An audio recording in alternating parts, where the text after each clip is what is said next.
Tom and Ross from Cultaholic.com paying homage today, as is the entire wrestling world, to the Soul Man, Rocky Johnson. Trailblazer. What more do you say? WWE Tag Team Champion way back in the day. First Good ever Lord. African-American World Tag Team Champions with Tony Atlas and Rocky Johnson. He's been everywhere. He's done everything. On the Cultaholic podcast, we've done a special sort of obit tribute to Rocky Johnson. Do you know he once stole Jerry Lawler's crown? Who hasn't stolen Jerry Lawler's crown? It's true. But What did he do with Jerry Lawler's crown? That's he just wore it for a bit. I mean, I would. Yeah, Fair. and he sparred with Muhammad Ali. Did he knock him out? Sadly not. And That's a George shame. Foreman, who was so Did he knock him out? so intimidated by George Foreman, he went into the cooking industry. I want your grills. Boom. Rest in peace, Rocky Johnson. peace. Big love. Here's some news. Baron Corbin insults the AEW Dynamite main event. We have an update on the Royal Rumble plans for Cain Velasquez. And WWE Hall of Famers are set to appear at Madison Square Garden. Find out who in a little while. Baron Corbin was watching Dynamite last night. But he works for the other one. I know. He should have been watching NXT. What's Big Baldy, you know what, thinking? Not only is he a heel in our eyes, but he's also now a heel in his compadre's eyes, his comrades' eyes, his Very colleagues' much eyes. That's so. the word I'm looking for. So it was during the main event of Dynamite last night, the tag team match where the winners will face each other next week. And the winners of that match gets a shot at AEW champion Chris Jericho. Baron Corbin, during the main event, tweeted the following tweet. Winner gets a title shot, so forget covers, everybody gets pops, spot, spot, spot, dive, dive, dive, spot, spot, spot, spot, dive, dive, dive, dive, spot, dive, group spot, dive, get your SH1T in, neck beers chant, this is awesome. Dive, duck, dip, dive and dodge. That's what's going through my mind there. He also accompanied this with the gif of the Team America vomit scene. I mean, Which is lovely. wrestling's subjective, isn't it? Yes, you it like is. what you like. This man is looking at wrestling through a logical lens. He's thinking, oh, there's a shot at a title here on the line. Go for the win. Don't go for the crowd pleasing spots. Go for the win. So if he wants to put that point of view forward, good for him. But you could argue that every company is guilty of doing I know. stuff like that. I think this is professional wrestling heel being professional wrestling heel on Twitter and wanting to get a response. And he's getting a response because we're sat here talking about him. Exactly, yeah. What a bastard! How dare he! I often wonder how much credence we should give to stuff like tweets these days. Now, Meltzer bit, I saw that one. Meltzer really Oh, bit. yes. I can't remember what he said, but I read it in bed this morning and I thought, whoa.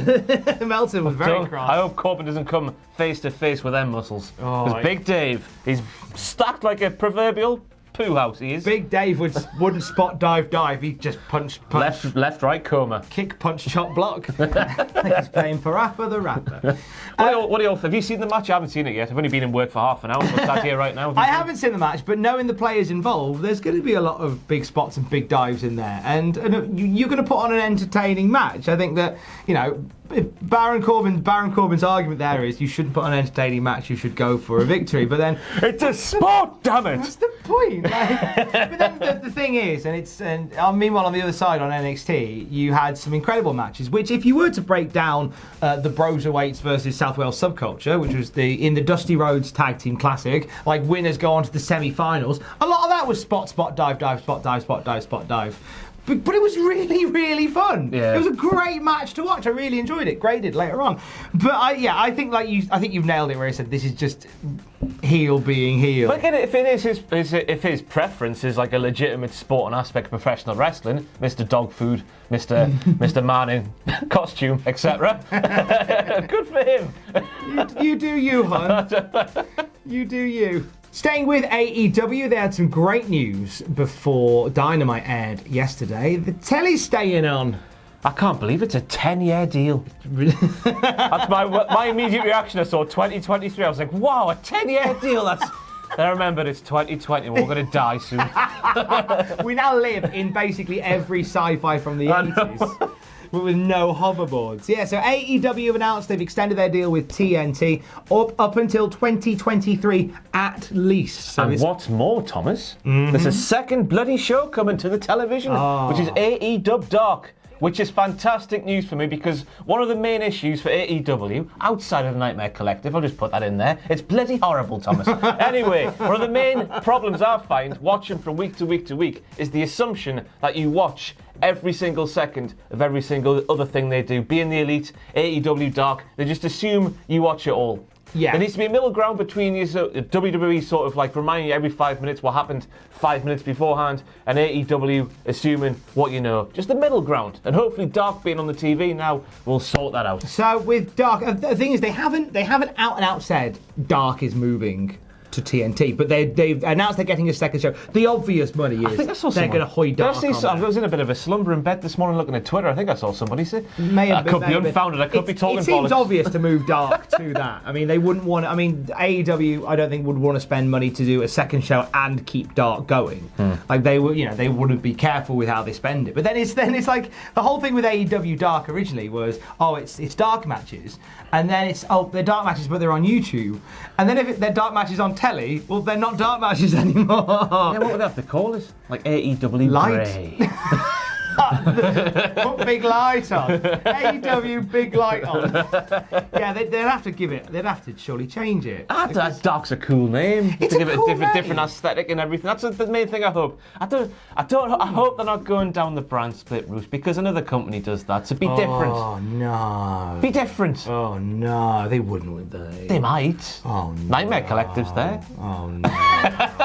I've realised because it was Bash at the Beach last night, wasn't it? Yeah. Does that explain like the slightly Hawaiian? I am Tony Schiavone. You are Shivani today, mate. With me Undertaker shirt on. Look at this. Delightful. AEW. This is the greatest news video in the history of our channel. It's best, isn't it, mate? Lovely. AEWTF moments later. Yeah, coming back. I'm back in the swing of things. He's back once again with the ill behaviour. Bloody hell. Get amongst it.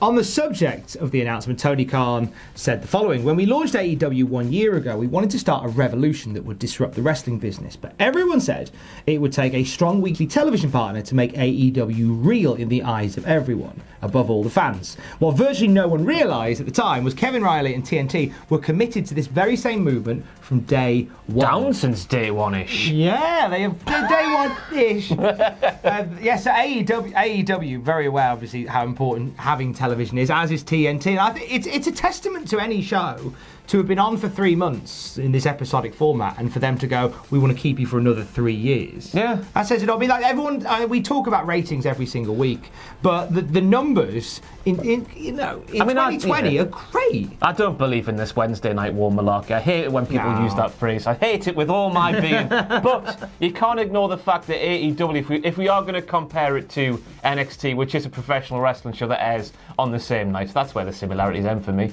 Yeah. They have won more than they've lost so far, if you want to call it a victory and a defeat. So, There you go. it's all wrestling. That's 1 million fans watch wrestling every single Wednesday. That's how I look at it. That's amazing, isn't it? Yeah. It's a wonderful thing to have in this time where there is so much option. There's so many people who are tuning into wrestling. This is, and I say this so often, it needs to be a flipping t-shirt. This is a great time to be a wrestling fan. It really is. Yes, it is. So some of the WWE guys were in their London yesterday. That bloody morning, 10, 3 miles from Newcastle. That's the one. That was the Michael Cole's line from back in the day. They're in Newcastle, paying far too much for beer and being made to feel inferior. And it was BT Sports Moving Day, so it was celebrating WWE moving to BT Sport. They put on like a little show and everything. There was all sorts. The Raw commentary table was there. There was an Undertaker hearse. There was a big black bus. Wow. Incredible. Cain Velasquez was one of the invited guests from WWE who were part of this big moving day, and he was interviewed by a British newspaper, and they asked the question, hey, are you going to be being a British newspaper? All right, Mr. Velasquez, any chance you're going to be in that there Royal Rumble, are you? I've seen what you've written down here and it's incorrect. He's going to be facing Jack the Jobber. Did you see the picture on Twitter? Oh, look at that. It was quite the standoff. I don't think they were doing that though, but let's just paint the picture. Jack the Jobber and Cain Velasquez in a ring at the Royal Rumble. Gonna happen. With the question, are you going to be in the Royal Rumble match? Cain Velasquez answered by saying, what did he say, Ross? I think I'm doing it right. I think so. Yeah, he said a bit more. What else did he say? I can win it. Hell yeah! That's my mentality for everything. For everyone as well. That is how your mentality has to be. I'm going in to win this thing. It was both a non-committal and an incredibly committal answer. Hell yeah! I can do it. I think I'm doing it. Yeah. That's like me on a night out. I'm thinking, I can jump that river. I can do it, me. I'm going to do it. Splash. Because, of course, Cain Velasquez was tapped out within 3 seconds by Brock Lesnar in Saudi Arabia. Therefore, he's crap at professional wrestling. Lest we forget. Do you think Kane's in the Rumble, or do you think it's just Cain Velasquez just sort of fluffing the press now? Just from a pure fan's perspective, my biggest fear is Cain Velasquez winning the Rumble or eliminating Lesnar and setting up a Cain Velasquez versus Brock Lesnar WWE Championship match. That's the one he holds, isn't it? It's WrestleMania. That's my biggest fear. I'm not invested. I feel the same fears as you, that I'm not invested in that. I kind of feel like they will have, this is my pitch, Brock Lesnar number 1, Cain Velasquez number 2. Get them both out. Get them both done. I saw the ultimate poo-housery on Reddit a while ago now. Someone was saying that Seth Rollins should be number 2, but he comes out to Cult of Personality. Because he's now the Messiah. Oh, could you imagine? I mean, that would be good. Credit to the evil genius who came up with that on Reddit, but I'm going to take it and pass it off my own. It's my homework. It's not your handwriting, Mrs. Reynolds. Don't care, this is my homework. I dictated to me mum and she wrote it down. Why is your name Greg Lambert? Doesn't matter! It's mine! So Cain Velasquez, there's potentially Rumble bound. Yeah. We all know he can do more than he did in Saudi Arabia. I guess the story around Saudi Arabia time was that he had an injury in his leg, I think it was, and they had to cut the match short because of that. I can't get excited at the prospect of Brock versus Cain, unless it is Cain, the actual Cain. Oh, Demon Cain is back on SmackDown tomorrow. He is indeed. Brock. That's what he'll do. Bring it on! Bobby Lashley, not Bobby Leasley. That's for you, Tom Colohue. WWE Hall of Famers have been signed up to be a part of the Madison Square Garden live event on the 22nd of March. God, all sorts of japery's going to go down. All sorts of japery. Can't wait for the japery. Are you ready to find out who it is? I can't wait. I said, are you ready? Is it Michael Buffer? It is indeed Michael Buffer. D-Generation X into something full. We just got tired of doing what you told us to do. They're going to be part of Madison Square Garden WWE on the 22nd of March. The tweet came out saying Shawn Michaels, Triple H, Sean Waltman and Road Dogg will all be appearing. Billy's been forgotten.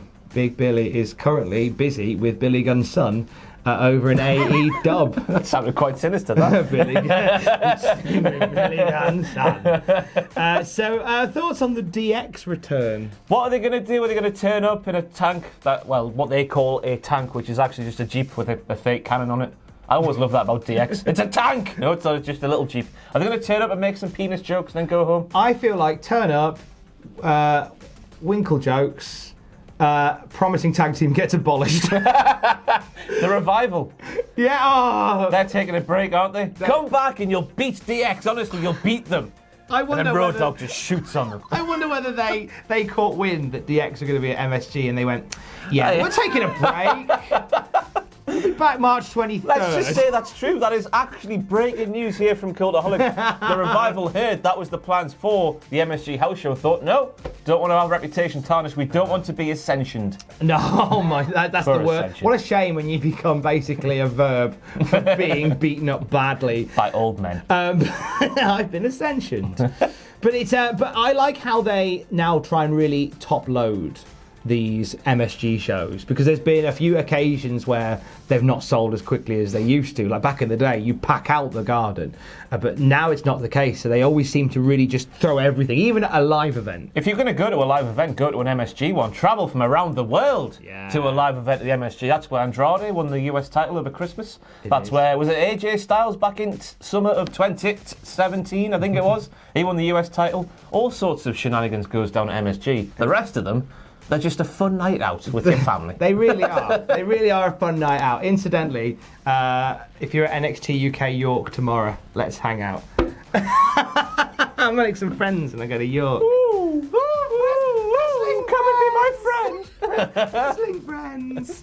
Have a great Thursday. Don't talk to him. Thanks for watching. Let us know what you think in the comments below. You can follow us on Twitter at Cultaholic. You can find us on Facebook at facebook.com/Cultaholic. And if you enjoy what we do here at Cultaholic, you can play us to our Patreon page, patreon.com/Cultaholic. Hit subscribe and join us